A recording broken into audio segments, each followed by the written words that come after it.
Tap to edit. Shri Swami Samarth. स्वामी म्हणतात, कधीच पराभवाची भीती बाळगू नका. एक मोठा विजय तुमचे सर्व पराभव पुसून टाकू शकतो. जीवनात तुम्ही 100 वेळा हरले असाल, पण जेव्हा एका वेळेला जिंकाल तेव्हा ते सर्व तुम्हाला काहीच वाटणार नाही. हा एकच विजय तुम्हाला इतका आनंद देईल आणि एवढं समाधान देईल की तुम्ही सर्व दुःख, त्यासाठी झेललेली संकटे हे तुम्हाला काहीच वाटणार नाही. स्वामींच्या सेवेकऱ्यांनो, नेहमी लक्षात ठेवा, स्वामी म्हणतात, आपल्याला खाली खेचणारे लोक आपल्यापेक्षा खालच्या पायरीवर असतात. त्यासाठी त्यांच्याकडे लक्ष देऊ नका. जीवनात जे करत आहात ते करा. खूप समाधानी राहाल. दुसऱ्याचा विचार कराल तर नेहमी दुःखच देतील, कारण त्यांची लायकी तीच आहे. स्वामींवर प्रेम करणाऱ्यांनो, सदैव लक्षात असू द्या, एकदा का कर्तृत्व सिद्ध झालं की मग संशयाने बघणाऱ्या नजरा आपोआप आदरानं झुकतात आणि ते नक्की होणार. फक्त तुमच्या मेहनतीवर सदैव विश्वास असू द्या. स्वामी म्हणतात, चिंता आणि तणाव दूर करण्याचा फक्त आणि फक्त एकच उपाय आहे, जो तुम्ही खूप चिंतेत असाल तेव्हा नक्की करा. सर्व चिंता आणि थकान आपोआप दूर होऊन जाईल. तुम्ही आपले डोळे बंद करा आणि स्वतःला म्हणा, स्वामी माझ्या पाठीशी आहेत. मला काहीही काळजी करण्याची गरज नाही. हे काही खूप मोठं संकट नाही. मी तर यापेक्षाही मोठे मोठे संकटे बघितले आहे. माझे स्वामी, माझी स्वामी माऊली हे सदैव माझ्या सोबत आहे आणि ते माझ्यासाठी नक्कीच चांगलंच करतील.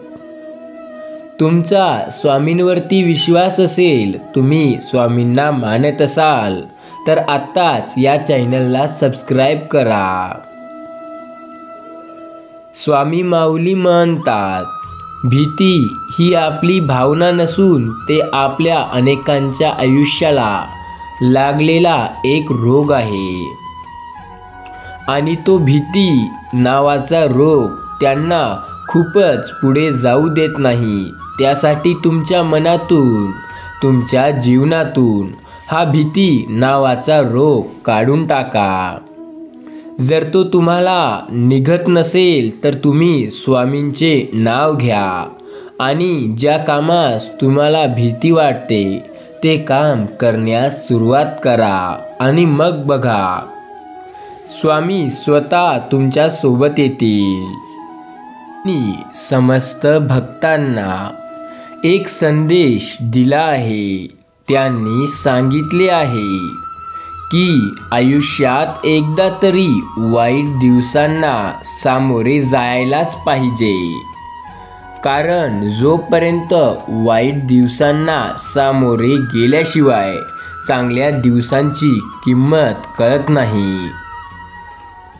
त्यामुळेच आत्ता जे तुम्हाला वाटत आहे खूप वाईट होतंय, तर ते फक्त काही वेळ आहे. लवकरच तुम्हाला खूप मोठ्या सुखाचा अनुभव येईल. त्यामुळे फक्त थोडासा धीर ठेवा. तुमचा आत्ता थोडा बाळगलेला संयम तुम्हाला एका आनंदाच्या बातमीकडे नेत आहे.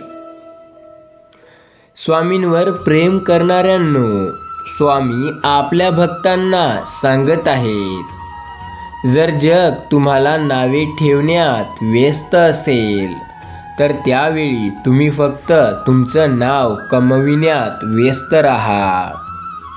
जीवनात जाळणारे लोक असल्याशिवाय जगण्याची मजा येत नाही.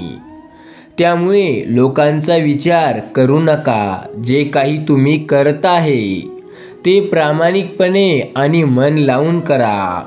नक्कीच त्याच्या यशाने तुम्ही खूप स्तराला चांगल्या जाल. स्वामी भक्तांनो, स्वामी माऊली म्हणत आहेत, तुम्ही गर्दीचा हिस्सा नाही बनायचं, कारण तुम्ही ते आहात ज्याला गर्दीचं कारण बनायचं आहे. स्वामी बोलतात, एका वेळी एकच काम करा, पण असे करा की त्याला पाहून संपूर्ण जग त्या कामाची दखल घेईल. स्वामी म्हणतात, पुन्हा जिंकण्याची तयारी आयुष्यात तिथूनच करायची असते जिथे आपल्याला हरण्याची जास्त भीती वाटते.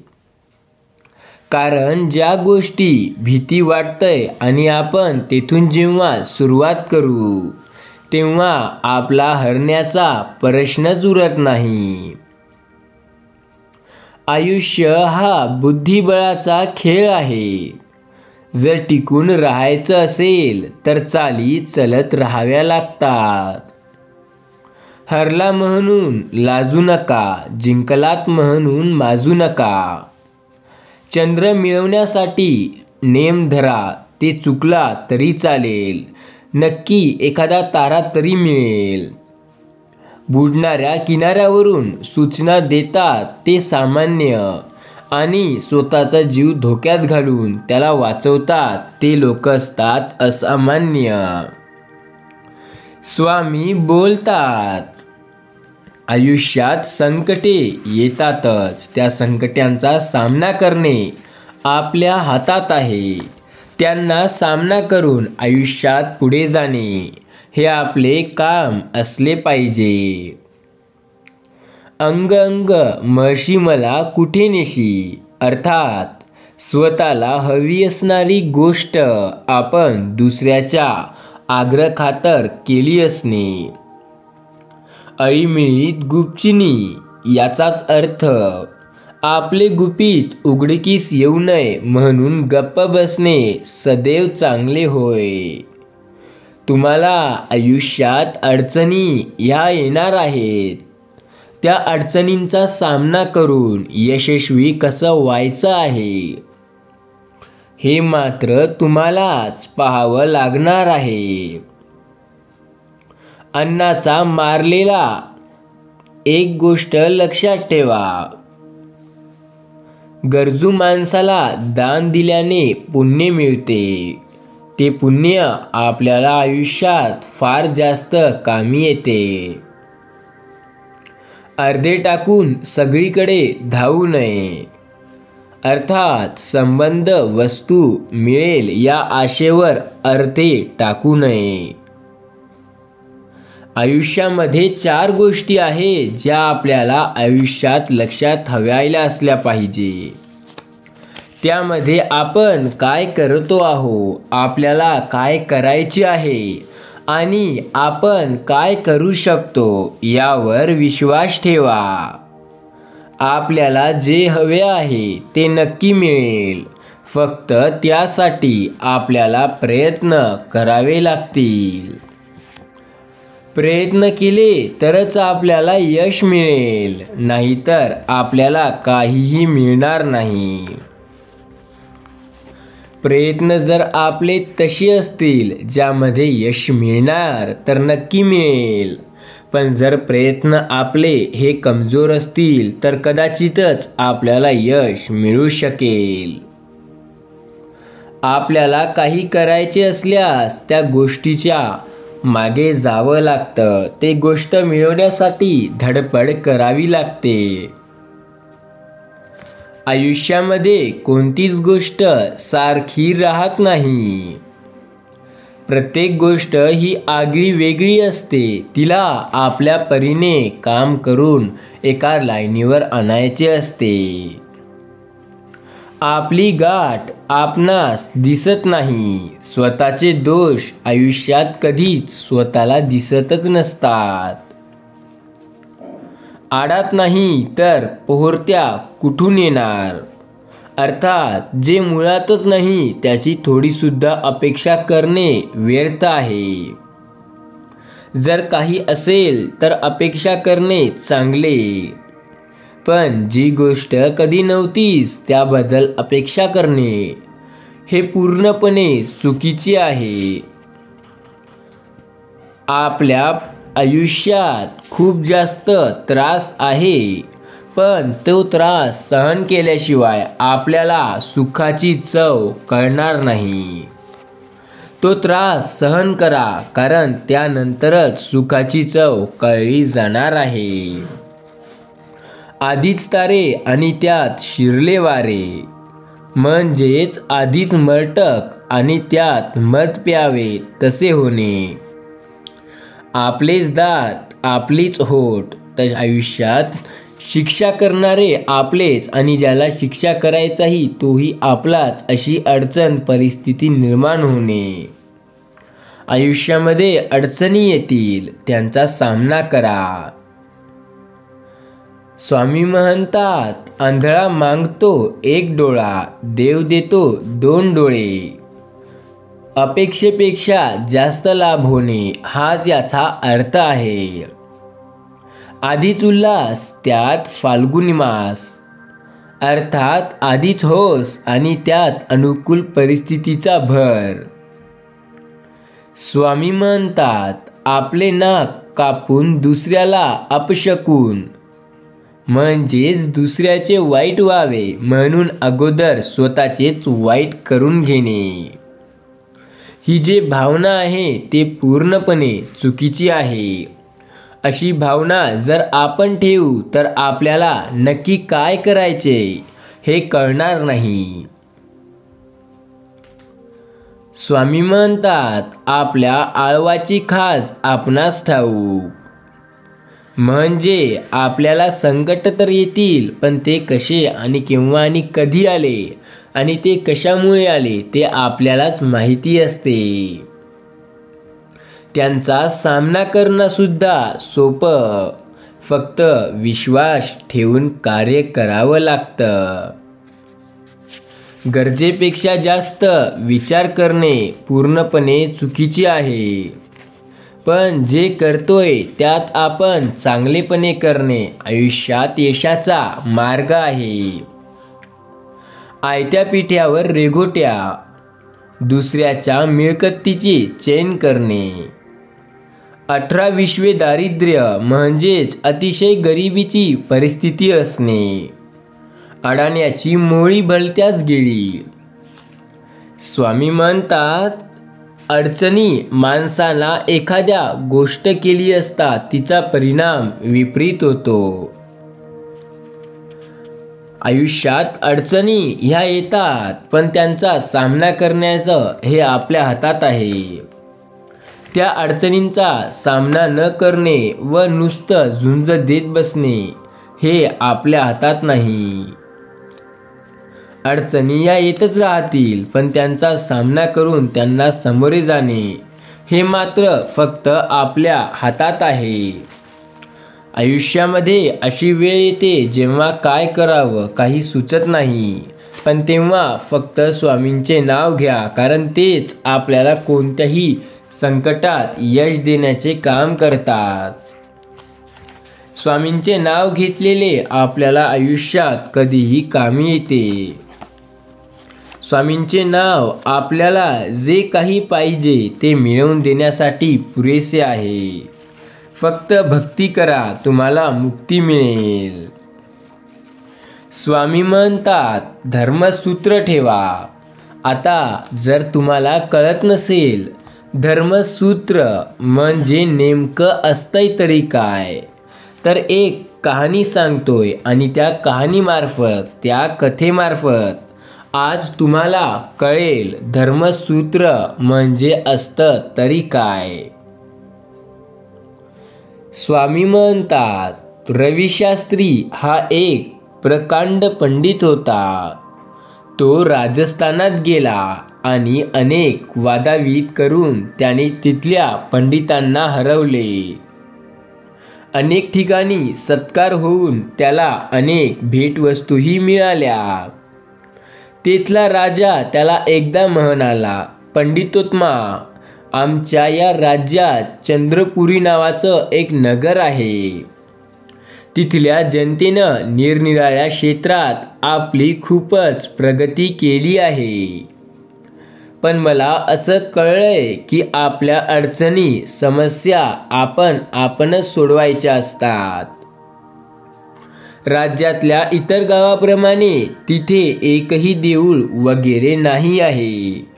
कोणी देवभक्तही नाही. तिथे जाऊन त्यांना चेतना उत्पन्न करावी. राजाच्या इच्छेप्रमाणे रविशास्त्री चंद्रपुरीला निघाला. राजाने पाठवलेला पाहुणा म्हणून नगराधिकाऱ्यांनी त्यांचे स्वागत करून त्यांच्या राहण्याची उत्तम व्यवस्था केली. आपला पूर्ण परिचय देत नगराधिकाऱ्यांना तो रविशास्त्री म्हणाला, माझ्या प्रतिभेमुळे महाराज फारच प्रसन्न आहेत. तुमचं राज्याकडे काही काम असेल तर सांगा, मी ते करून देईन. नगराधिकाऱ्यांनी त्यांना विचारले, पण आपण इथे कोणत्या कामासाठी आला आहात ते तर सांगा कृपया करून. मी देवाची भक्ती करतो. वैशिष्ट्य तुम्हा लोकांना समजावून सांगण्यासाठी आलो आहे. तेव्हा तुम्ही एखाद्या मोठ्या सभेचं आयोजन करा, रविशास्त्री म्हणाला. अधिकाऱ्याने एक मोठी सभा बोलावली. मोठ्या संख्येने लोक एकत्र आले. रविशास्त्रीने त्या लोकांसमोर परमेश्वर भक्ती या विषयावर एक लांबलचक भाषण केले. लोकांच्या शंकांची उत्तरेही दिली. त्यांचे बोलणे ऐकून लोकांनाही वाटलं की आपल्या नगरामध्ये एखादं मंदिर नसणे म्हणजे मोठीच उणीव होय. पहिल्या दिवशी सभा समाप्त झाल्यावर एक वृद्ध रविशास्त्री जवळ येऊन म्हणाला, बाळा, तू बोलत असताना मी तुझ्याकडेच लक्षपूर्वक पाहत होतो. तू अधूनमधून आपल्या पापांवर हात फिरवत होतास, तर कधीकधी हळूच दाबत होतास. हे तर डोकेदुखीचे लक्षण आहे.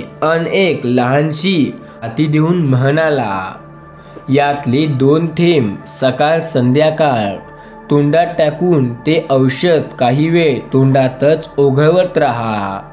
तुझी डोकेदुखी लवकरच नाहीशी होईल. आजोबा, मी आभार मानतो तुमचे. तुमच्या काही अपुऱ्या इच्छा असतील तर मला सांगा, मी राजाला सांगून त्या पूर्ण करील. वृद्धाने रविशास्त्राकडे आपादमस्तक नीट पाहून घेतले आणि हसून तो तिथून निघून गेला. काही नगरवासियांनी मात्र त्यांच्याजवळ इच्छा व्यक्त केली आणि त्यांनी पुष्कळातच पुऱ्या करण्याचे आश्वासन दिले. यानंतर 2 दिवसांनी राजधानीच्या एका सार्वजनिक रस्त्याने जात असताना तोच वृद्ध समोरून येऊन रविशास्त्रीला म्हणाला, अरे, अशा कडकड उन्हात छत्री न घेता का बरं जात आहेस बेटा? यामुळे तुझी डोकेदुखी वाढेल ना. आणि जबरदस्तीने आपली छत्री त्याच्या हातात देऊन तो निघून गेला. एका आठवड्याने नागरिकांनी मंदिर निर्मितीचा प्रस्ताव मान्य केला. त्यांच्या पायभरणीचा समारंभ राजाच्या हातूनच व्हावा व तेव्हा रविशास्त्रीने समयोतीचे भाषण द्यावे अशी इच्छा त्यांनी व्यक्त केली. त्यांच्या विनंतींचा स्वीकार करत रविशास्त्रीने मान हलवली आणि दिलेली वचने त्याने ज्या कागदावर लिहून ठेवली होती ते सारे कागद त्याने आपल्या पेटीत सुरक्षित ठेवले. राजाने सुशोभित करून दिलेल्या रथात बसून रविशास्त्र परत येत असताना पुन्हा एकदा तोच वृद्ध त्याच्या जवळ येऊन म्हणाला, मुला प्रवास थकला जाणवेल तेव्हा हा आवळा तोंडात ठेवून चघळत राहा, तुला चांगला आराम मिळेल. हा आवळा अनेक प्रकारच्या अंकांमध्ये भिजवून बनला आहे. यावर रविशास्त्राला फार आनंद वाटला आणि त्याने पुन्हा वृद्धाला विचारले, बोला तुमची कोणती इच्छा पूर्ण करू मी. परंतु तो वृद्ध काही न बोलताच निघून गेला. नगराधिकाऱ्याला वळून रविशास्त्राने विचारले, महाशय, हा वृद्ध माझ्याबद्दल सर्व काही जाणत असेल. त्याला नक्कीच माझ्या करवी आपलं काम साधून घ्यायचं असेल असं पाहिजे. म्हणूनच अनेकदा माझ्या प्रशंसेला पात्र बनण्याचा प्रयत्न केला. आतापर्यंत एकदाही त्यानं आपली काय आवश्यकता आहे याबद्दल सांगितले नाही. त्यामुळे मला फारच अस्वस्थता जाणवत आहे. गरजवंतांच्या गरजा पूर्ण करण्याचा माझा स्वभाव आहे. तेव्हा आपल्यापैकी कोणी त्याला भेटून सांगावं की त्यानं जरा संकोच न करता आपली इच्छा व्यक्त करावी. त्याची इच्छा आपण मला कळवावी. ती कळेपर्यंत मी आपला प्रवास स्थगित करत आहे. गालातल्या गालात हसत तो अधिकारी म्हणाला, महाशय, प्रथम मला सांगा की त्यांनी दिलेल्या डोकेदुखीच्या औषधाचा उपयोग केला की नाही. वैद्यकीय विद्येचा धन्वंतरीचा त्यांच्याबरोबर करू शकला की नाही. होय, ते औषध घेतलं मी. माझी डोकेदुखी अगदी ताबडतोब थांबली. तुम्ही त्याला उत्तम वैद्य म्हणत आहात आणि त्याचबरोबर त्याच्याबद्दल काही जाणण्याचा प्रयत्नही मी करू नये असंही म्हणत आहात. पण तुम्हीच सांगा, या माणसाला माझ्याकडून काही मदत हवी आहे. त्याला ती न करताच मी कसा परत जाऊ. हा तर अन्यायच होईल ना. रविशास्त्राने आपले मन प्रकट केले. यावर त्या अधिकाऱ्याने ताबडतोब सांगून टाकले की त्यांना आपल्याकडून कसल्याही मदतीची आवश्यकता नाही. चकित होऊन रविशास्त्रीने विचारले, हे तुम्ही कसं काय जाणता.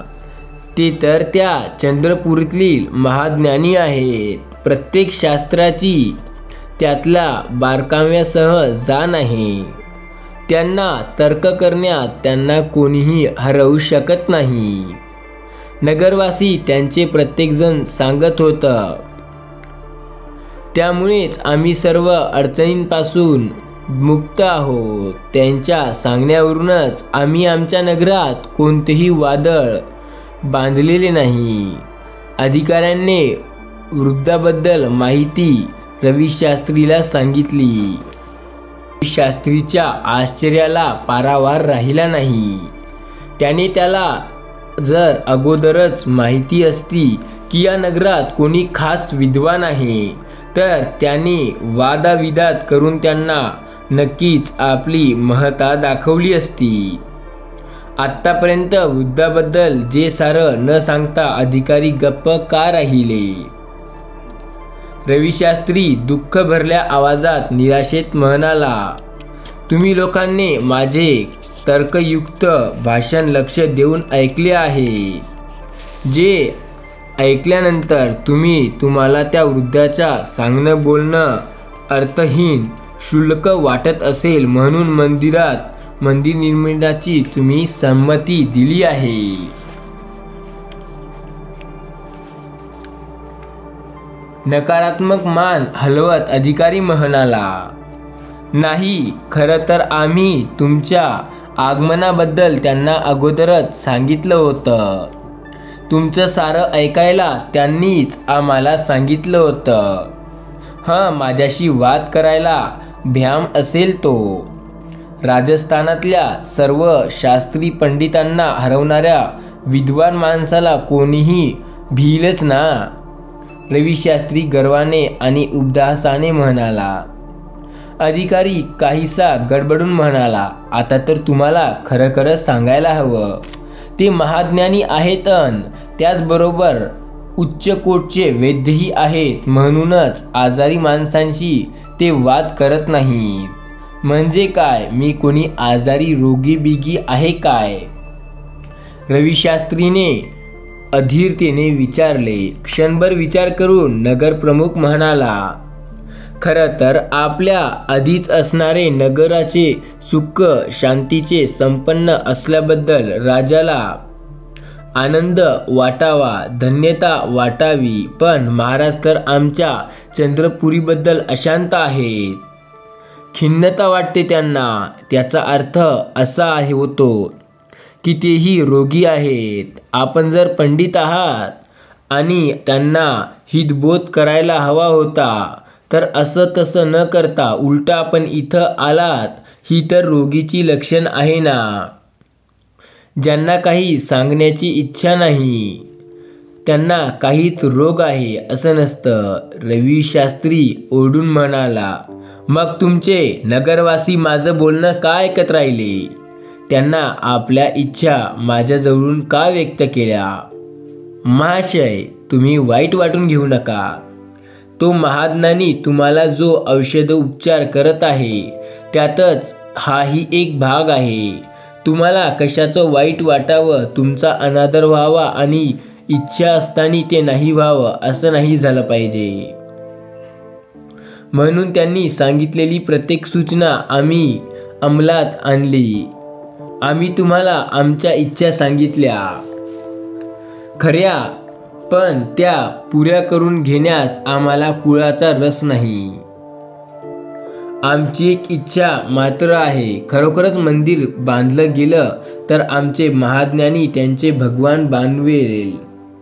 तुम्ही आमची ही एकच इच्छा मनापासून पुरी करू शकाल तर ते आम्हाला खूपच चांगलं वाटेल.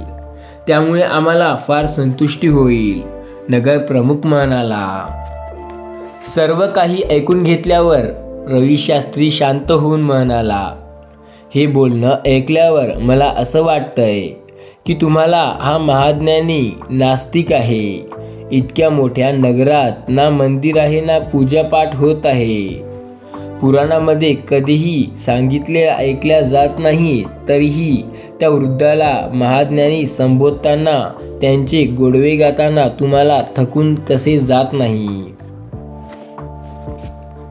अधिकारी उद्गारलेने म्हणाला, तुम्ही जर पंडित आहात, तुम्हाला आधी कशाला सांगायला हवं? ते आम्हाला व्यक्ती किंवा देवभीती याबद्दल आपण देत असतो. पण एक लक्षात ठेवा, मानधर्माबद्दल मात्र नेहमीच सांगत असताल. आम्हाला समजवून आणि आम्हाला आनंद मिळवण्याचा प्रयत्न करते ती गोष्ट करा. आता मात्र रविशास्त्र निरुत्तर झाला. थोड्या वेळानंतर जेव्हा तो भानावर आला तेव्हा म्हणाला, माझ्यासारखा कोणीच नाही असा मला आतापर्यंत गर्व होता, पण आता मला कळून चुकलंय की एक रोगलक्षक होतो पाहून ज्ञानप्रामी करून ध्येयाचंही त्याला ठरवलेलं असतं. अशा रीतीने मी आपलं जीवन धन्य करीन. रविशास्त्री पुढे कायम चंद्रपुरीतच राहिला. त्या नगरीचे वैशिष्ट्य तो राजाला नेहमी लिहून पाठवे. राजालाही आपली चूक उमगली. त्यानंतर त्याने कधीच चंद्रपूरचा वाईट विचार काढला नाही. मित्रांनो, या कहाणीमार्फत, या कथेमार्फत आपल्याला एक गोष्ट तर नक्कीच समजते की आपल्याला आपले प्रयत्न बदलण्याचा प्रयत्न केला पाहिजे, पण आपले जे ध्येय आहे ते कधीही बदललं नाही पाहिजे. प्रयत्न बदलतील तर चालतील, पण आपलं जे गोल आहे ते कधीही राहिलं नाही पाहिजे. प्रयत्नांचं काय आहे ते करता येतात, पण त्या गोलच्या मागे धडपड करणं हे आपल्यासाठी आहे. आता पुढील येणारे 10 मिनिटे तुम्ही दुर्लक्ष करू नका. मी तुम्हाला आता एक अशी कथा सांगणार आहे. ती कथा तुम्हाला आयुष्यात एकदा तरी नक्की ऐकायला हवी. ती कथा तुम्ही जर एकदा जरी ऐकसाल तर तुम्हाला कळेल की काय आहे याचा खरा भाव. सारंगपूर येथे सोमेश्वर नावाचा एक माणूस राहत असे. त्याच्या घरी 4 दुबळ्या गायी होत्या. मिळेल ते दूध विकून तो आपलं प्रपंच चालवत असे.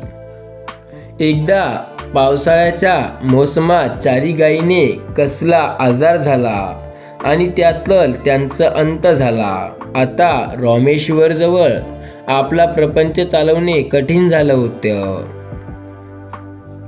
पैसा मिळवण्याचा काही मार्ग न सापडल्यामुळे तिथून तो कर्ज घेत सुटला. अशानं तो हळूहळू कर्जबाजारी झाला. काही दिवसांनी सावकारांनी त्यांच्या मागचे कर्ज वसुलीचा तगाता लावला.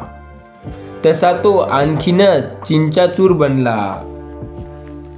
पाहिलंस, राघव मोहनला म्हणाला, त्या दिवशी तू माझं बोलणं सहनपणे खोडून काढलं, पण आता तुला दिसतंय ना, देवच आपल्यासाठी या सुवर्ण मोहरा ठेवून गेला आहे.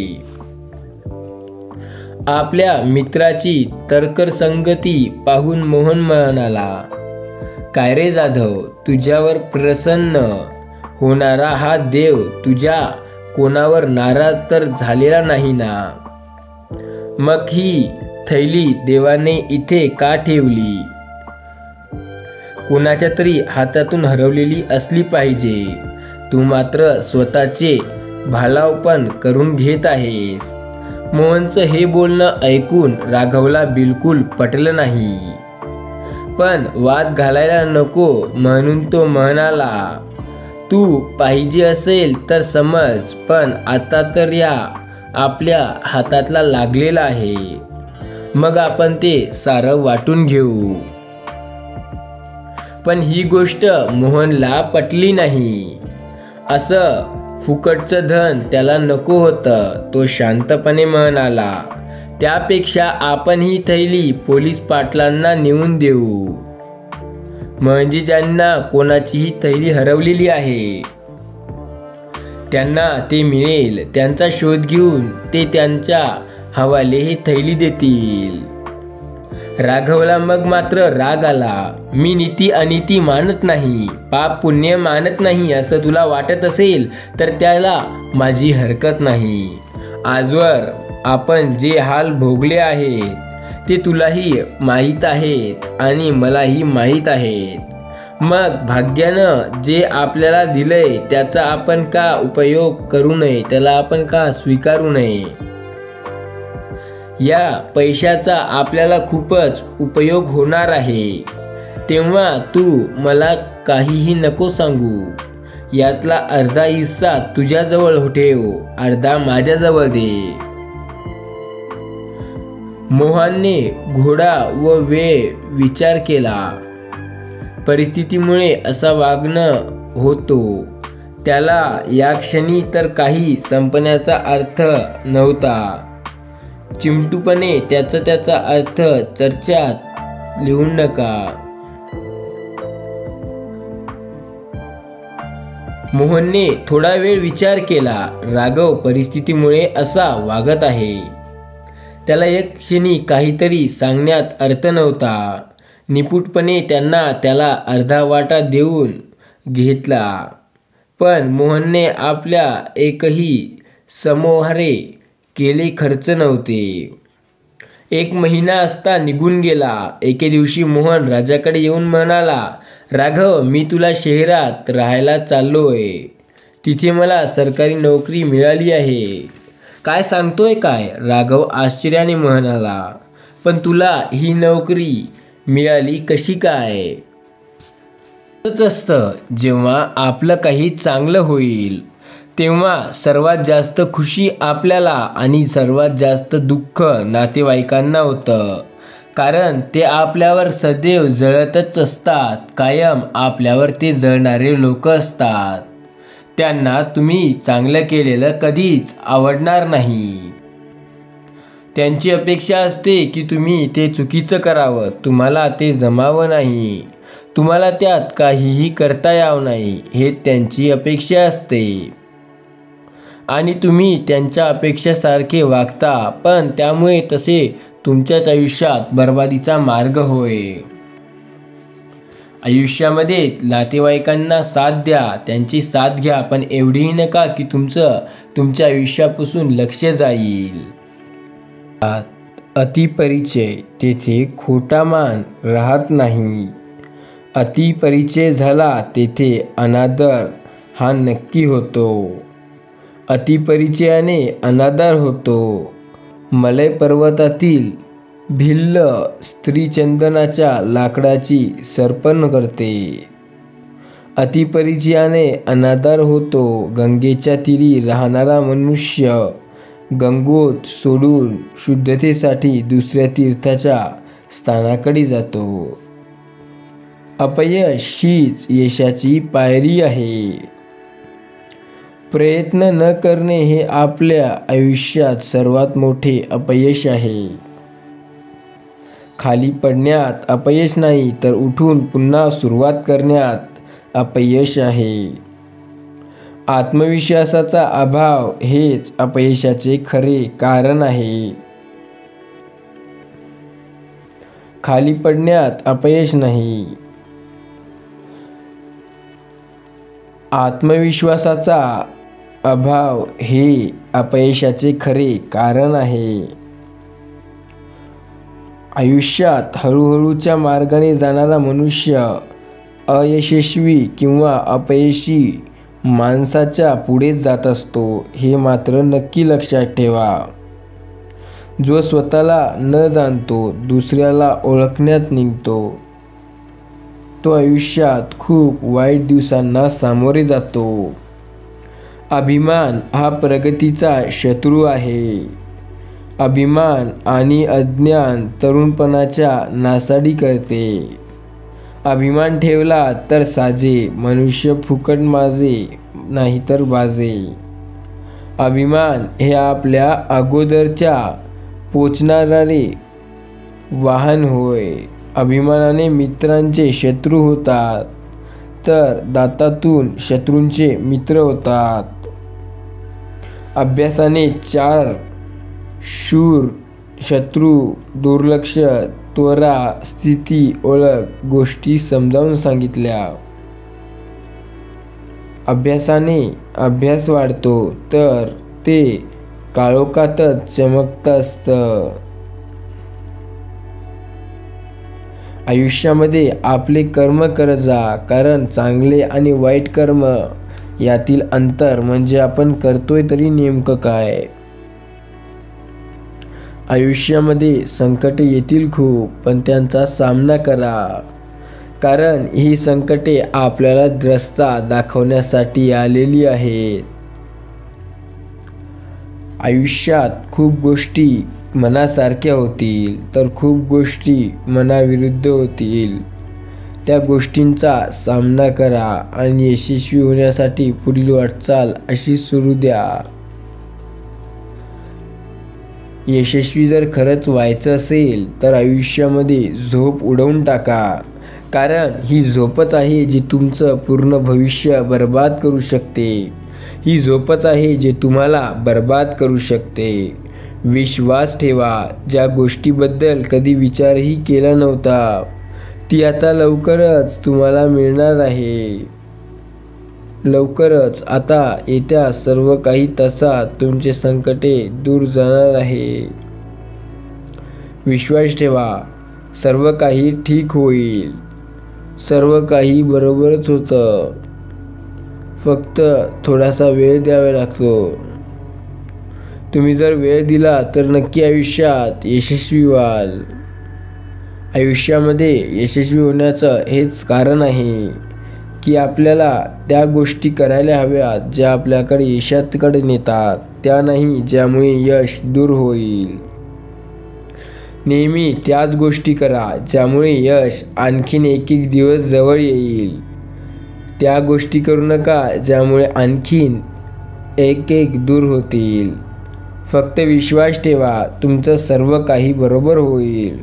तुमचा विश्वास या गोष्टीचा पुरावा आहे की तुम्ही सर्व काही चांगलंच करीत आहात आणि तुमच्यासोबत देवसुद्धा चांगलंच करते. विश्वास ठेवा, ज्याबद्दल कधी विचारही केला नाही ते आता तुम्हाला मिळणार आहे. आता सर्व काही तुम्हाला मिळणार आहे. फक्त तुम्ही भक्ती आणि श्रद्धा ठेवा आणि श्री स्वामी समर्थ नावांचा जयघोष करायला विसरू नका. ज्या संकटांना तुम्ही सामोरे जात आहात ते लवकरच आता तुमच्या आयुष्यातून निघून जाणार आहे. तुम्ही थोडेसे प्रयत्न करा, तुम्हाला यश नक्की मिळेल. कला ही शहाण्याला वेडा आणि मूर्खाला शहाणा करते. कला ही भूतकाळची कन्या, वर्तमानकाळची पत्नी व भविष्यकाळची माता आहे. कला ही बुद्धीच्या अंगांना असलेल्या विचारांच्या हृदयाच्या दिवखान्यात नेऊन सोडण्याचे कार्य करते. कलावंतांचे भाग्य तारुण्य असेपर्यंत व तेरड्यांचे राज्य रंगटिकेपर्यंत. प्रत्येक मूर्खाला कायदे करता येतात. कायद्यापुढे सगळे लहान आहेत. कायदा हा सर्व राज्यांचा बादशहा आहे. कायदे चाकर आहे. जो त्यांचे पालन करतो तो त्यांवर अधिकार गाजवतो. समजपणा हा एखाद्या रहस्य आहे. एवढेच नव्हे तर सर्वसाधारणपणे कायदा म्हणजे समजपणाच असतो. काव्य ही सर्व उद्दाट गुणाची जननी आहे. काव्य ही दुःखांच्या रोगावर जडीबुटी आहे. जेव्हा सत्ता नसते तेव्हा सर्व काव्य तिला स्वच्छ करत असते. आपल्या ज्ञानाकडे पाहणारा पण अज्ञानाकडे कधीच न पाहणारा विद्वान डोळे असूनही अंधाराचाच असतो. काव्याचा जन्म प्रेमातून होतो. प्रेम असेल तर संपूर्ण जीवन काव्यमय होते. जेव्हा मनुष्य सत्तेने उद्धट होतो तेव्हा काव्यच त्याला त्याच्या मर्यादेची जाणीव करून देते. काळ फिरला की सुवर्ण मरूनही माती बनतो. उद्याचा भविष्यकाळ आजच्या वर्तमानातून निर्माण होतो. काळ हा सर्वाचा न्यायनिवाडा करणारा न्यायाधीश आहे. काळ मोठा मित्र आहे जो आजची दुःखे उद्या विसरवायला लावतो.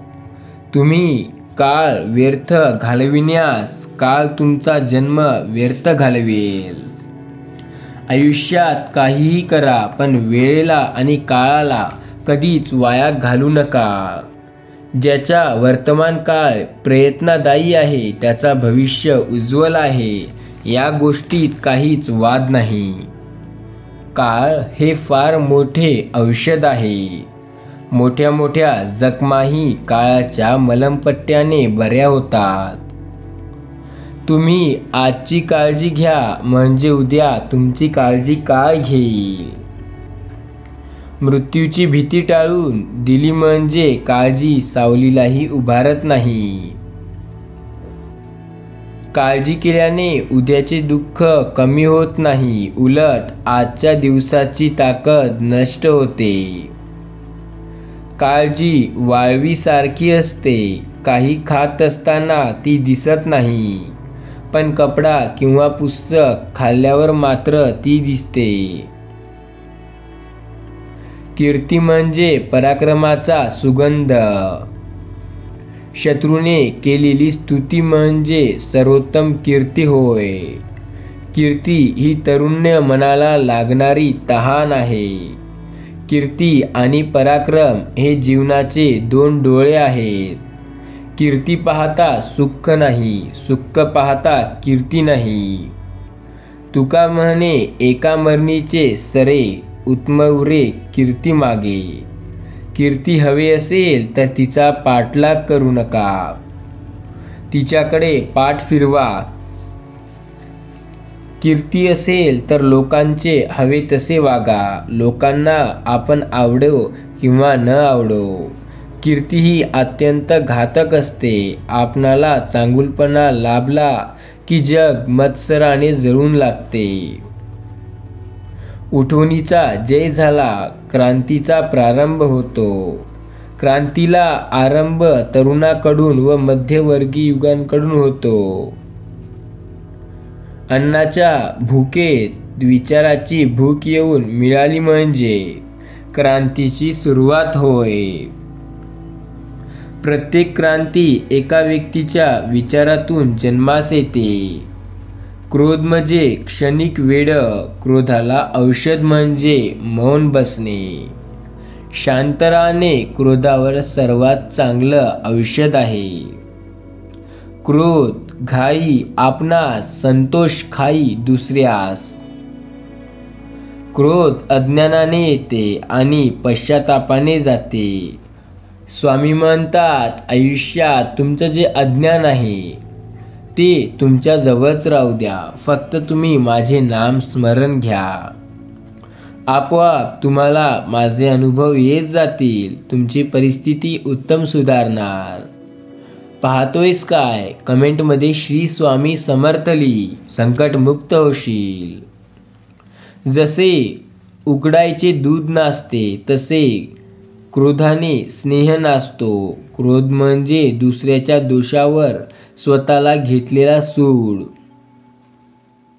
क्रोधाचा उगम मूर्खपणा आणि अंतपश्चातापात होतो.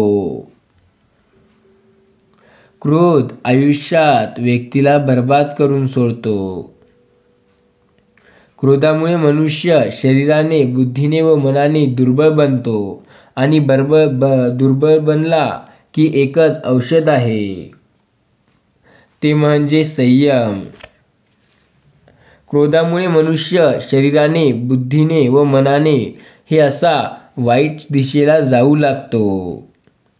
त्याला जर योग्य दिशेवर आणायचे असेल तर त्यासाठी प्रयत्न आणि मेहनत तेवढी घ्यावी लागते. ज्याच्या अंगी खरे गुण नसतात त्याच्यात गुणांचे दर्शन करावे. जेव्हा गुण कर्म बनतो तेव्हा तो इतरांना ठाऊक होतो. तोपर्यंत तो स्वतःलाही कळत नाही. गुरु म्हणजे माणसाच्या रूपात परमात्मा. गुरु म्हणजे भगवान व व्यक्ती यांच्यातील मध्यस्तर. गुरु तेथे ज्ञान, तेथे आत्मदर्शन आणि आत्ममार्गदर्शन हे समाधानकारक असते. आयुष्यात काही करायचे असल्यास पहिले तर तुम्हाला एक योग्य अशी त्या गोष्टीची आपल्याला जाणकारी काढून घ्यायला हवी. कारण जर आपल्याकडे ज्ञान नसेल तर काम होणार नाही आणि काम होणार नाही तर आपण पुढे जाऊ शकणार नाही. आयुष्यात गुण 3 प्रकारचे असतात. 1. अधिकार तैसा उपदेश करणारे. 2. उपदेशाचा पाऊस पाडणारे. 3. मौनाने उपदेश करणारे. आता यातील तुम्ही कोणता वापरता किंवा कोणाला कोणता तरी वापरताना पाहिलं आहे का ते कमेंटमध्ये जरूर सांगा. पण त्याआधी जर हा संदेश तुम्ही आतापर्यंत ऐकत असाल तर नक्कीच तुम्ही कट्टर स्वामी भक्त आहात. तुम्ही हा संदेश या शेवटच्या क्षणापर्यंत ऐकत असाल तर कमेंटमध्ये 101 हा अंकी नंबर जरूर टाईप करा. म्हणजे आम्हालाही कळेल की हे किती स्वामी भक्त आहे. आयुष्यात फार अडचणी येतील, फार जातील, पण एक लक्षात ठेवा, तुम्ही जर काम योग्य पद्धतीने योग्य दिशेला कराल तर यश तुम्हालाच मिळेल. आदर्श चांगल्या गोष्टीसाठीच दाखवावा लागतो. वाईट गोष्टी आपोआपच आत्मसात होतात. एखाद्या वाईट माणसाला समाज चांगले म्हणून त्याला त्याच्या वाईट बनवणे अवघड होऊन जाईल. आयुष्यात यशस्वी व्हायचंय तर काही गोष्टी लक्षात ठेवा. स्वामी म्हणतात, अडचणी आहेत जीवनात पण त्यांचा सामना करा. त्यांचा सामना करा आणि पुढे जा, कारण असे केल्यानेच तुम्हाला यशाची प्राप्ती होईल. यश प्राप्ती सोपी नाही. त्यासाठी कठोर मेहनत, परिश्रम आणि कष्ट घ्यावे लागतात. तुम्हाला जर यश लवकर गाठायचे असेल, ध्येय लवकर पूर्ण करायचे असेल तर कमेंटमध्ये श्री स्वामी समर्थ असं टाईप करा. स्वामी नावात एक अलगच शक्ती आहे. ती शक्ती तुम्ही जाणून घ्या, कारण ती शक्ती स्वामीची आहे. आणि जर तुम्ही त्यांचे नाम स्मरण कराल तर स्वामी सदैव तुमच्या पाठीशी राहतील. एखाद्या वाईट माणसाला आपण जर योग्य पद्धतीने ट्रीट करू तर नक्की तो चांगला व्यक्ती बनेल. विश्वास ठेवा. त्याग हा सर्व प्रकारच्या कलेचा परमोच्च बिंदू आहे. त्याग हा सर्व सुखाचा पाया व जीवनात मंदिराचा कळस आहे. त्याग हा प्रीती मंदिराचा पाया तर भोग हा त्याचा कळस आहे. त्या गावात पापाचे मुद्दल चुकवून जर तो दानाने स्वभावाने मायाळू आहे. एक गोष्ट लक्षात ठेवा, जर आयुष्यात काही करायचे असले तर आपल्याला आधी मेहनत करावी लागते. आधी धडपड करून प्रयत्न करावे लागतात, नंतर आपल्याला यश मिळत असतं. यश मिळवणं काही सोपं नाही, त्यासाठी धडपड करून मेहनत करावी लागते. यशासाठी सर्वात जास्त महत्त्वाची गोष्ट म्हणजे उठून प्रयत्न करणे.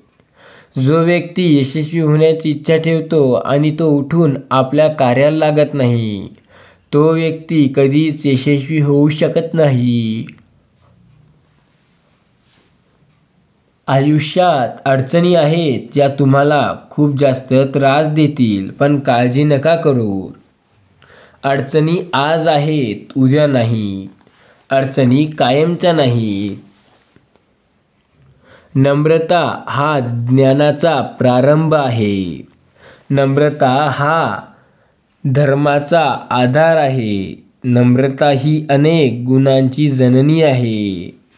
नम्रता झाला हाच आपला आपुलकीचा कायदा होय. आयुष्यात आपण असे काही कामं करू शकतो ज्यामुळे आपल्याला यश लवकर मिळू शकतं. ते कामं म्हणजे चुकीचे नाही, ते कामं म्हणजे देवाची भक्ती करणे. जर यश लवकर पाहिजे आयुष्यात, मेहनत करूनही लवकर यश मिळत नसेल तर आता हीच खरी वेळ आली आहे देवाच्या चरणी जाण्याची. देवाच्या चरणी जा, देवाला प्रार्थना करा, देव नक्कीच साथ देईल. देव जेव्हा साथ देईल तेव्हा सर्व संकटे तुमचे दूर निघून जातील. देवावर विश्वास ठेवा, कारण देव सदैव सोबत आहे तुमच्या. देव कधीच तुम्हाला हरू देणार नाही. या जगात तुम्हाला देव खूप प्रसन्न ठेवेल, हे लक्षात ठेवा. स्वामी म्हणतात, तुम्ही हा संदेश शेवटपर्यंत ऐका, भाग्यवंत ठराल. आयुष्यामध्ये फार अडचणी आहेत. त्या अडचणी एकदा तर नाही पण एकाएकाने नक्कीच सुटतील. आयुष्यामध्ये खूप जास्त असं होईल की तुम्हाला वाटेल की आता तुम्ही काहीही करू शकत नाही. पण एक गोष्ट लक्षात घ्या, तीच एक वेळ आहे जिथे तुम्हाला सर्व काही करायचे आहे. जर आयुष्यात खूपच पुढे जायचं असेल तर या गोष्टी लक्षात ठेवा. तुम्हाला आयुष्यात वाईट वाटणे गरजेचे आहे, कारण जर आयुष्यात तुम्हाला स्तुतीच मिळाली, तुम्हाला आयुष्यात जर वावा मिळालं तर यशस्वी होण्याचा मार्ग मधातून तुटू लागेल. आदर्श चांगल्या गोष्टीसाठी दाखवावा लागतो, वाईट गोष्टी आपोआप येतात.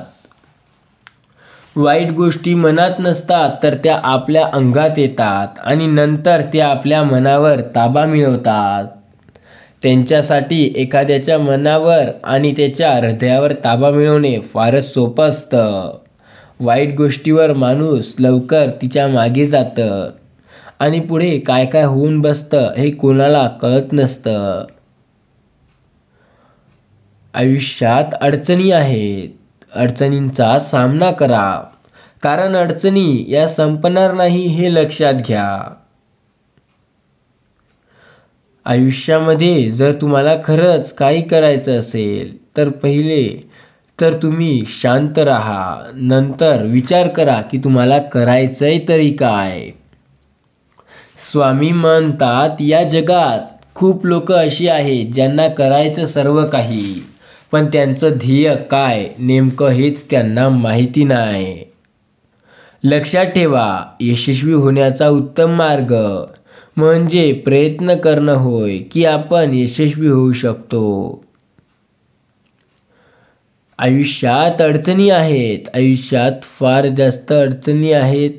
आयुष्यात आम्हालाच आमचं खूप टेन्शन आहे आणि ते दूर करायचं, तर त्यावेळी स्वामींचं नाव घ्या किंवा त्यांचा संदेश ऐका. हो, आयुष्यात जर खरंच आपल्याला चांगल्या पदावर जायचं असेल, चांगल्या मानप्रतिष्ठेवर जायचं असेल, तर आपल्याला काही गोष्टींचं ध्यान ठेवणे गरजेचं आहे. जसं की आपण लवकर गर्व करून घ्यायचा नाही. जर तुम्ही एखादे अधिकारी झाले तर जास्त गर्व करायचा नसतो, कारण एक ना एक दिवस तो पद जाईल, तो पद राहील, त्या पदाचा काही भरोसा नाही. आयुष्यामध्ये अडचणी आहेत, त्या अडचणींचा सामना करणारे तुम्ही व्हा, कारण जोपर्यंत तुम्ही अडचणींचा सामना करणार नाही तोपर्यंत तुम्ही यशस्वी कसे व्हाल. तुम्हाला अडचणींचा सामना करावा लागणार आहे. अडचणींचा सामना करावा लागायची इच्छा नसेल तर तुम्ही सर्वात पहिले तर देवाच्या नामस्मरण करा. देवाचे नामस्मरण केल्यानंतर जे काही करायचे ते बोला. पुन्हा एकदा देवाच्या नावाचा जप करा, स्वामीच्या नावाचा जप करा आणि पुन्हा सुरुवात करा. या वेळेला नक्की तुम्हाला यश मिळेल. आयुष्यात यश कधी कोणत्या गोष्टीत मिळेल हे सांगता येत नाही. जसे हा संदेश तुम्ही शेवटपर्यंत ऐकताय, हा संदेश शेवटपर्यंत ऐकल्यानंतर तुम्हाला मोठी आनंदाची बातमी येईल. तुम्ही ज्या गोष्टीबद्दल स्वप्नात विचार करत होता ती आता सत्य होणार आहे. वेळ नका घालवू, सर्व काही बरोबर होईल. अडचणी फार आहेत, त्यांचा सामना करून पुढे जा, कारण जेव्हा तुम्ही अडचणींचा सामना करून पुढे जाल तेव्हा तुम्हाला यशाची एक नवीन चव कळेल. यशस्वी होणे फार मोठे नाही. यशस्वी तर आजकाल कोणीही होतं, पण यशस्वी होऊन सर्वांची मदत करण्याची अपेक्षा काही लोक ठेवतात. लक्षात ठेवा, हे गोळ्या तुम्ही जर खाल तरच आयुष्यात पुढे जाल, आणि ते गोळ्या म्हणजे भक्तीच्या आणि मेहनतीच्या होय. मेहनत करण्याच्या गोळ्या खाल तर खूप मेहनत कराल आणि यशस्वी व्हाल. ते गोळ्या तुमच्या अंदर असतात, ते तुमच्या अंदरून येतात, हे सुद्धा नक्की लक्षात ठेवा. स्वामी म्हणतात, आजचा संदेश तुमच्या आयुष्यात जिंदगी बदलणारा ठरणार. हा संदेश तुम्हाला जे काही पाहिजे ते सर्व देईल. फक्त विश्वासाने जाता जाता एकदा श्री स्वामी समर्थ टाईप करा.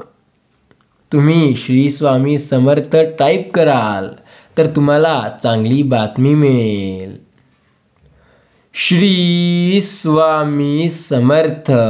जय जय स्वामी समर्थ. जोपर्यंत तोंडात स्वामींचे नाव आहे, आपल्या अडचणींना कोणतीच अडचण नाही. स्वामी म्हणतात, अडचणी येतील, अडचणी जातील, फक्त तुम्हाला जे करायचंय त्यावर लक्ष द्या, त्यांच्यावर लक्ष देऊ नका. श्री स्वामी समर्थ. जय जय रघुवीर समर्थ.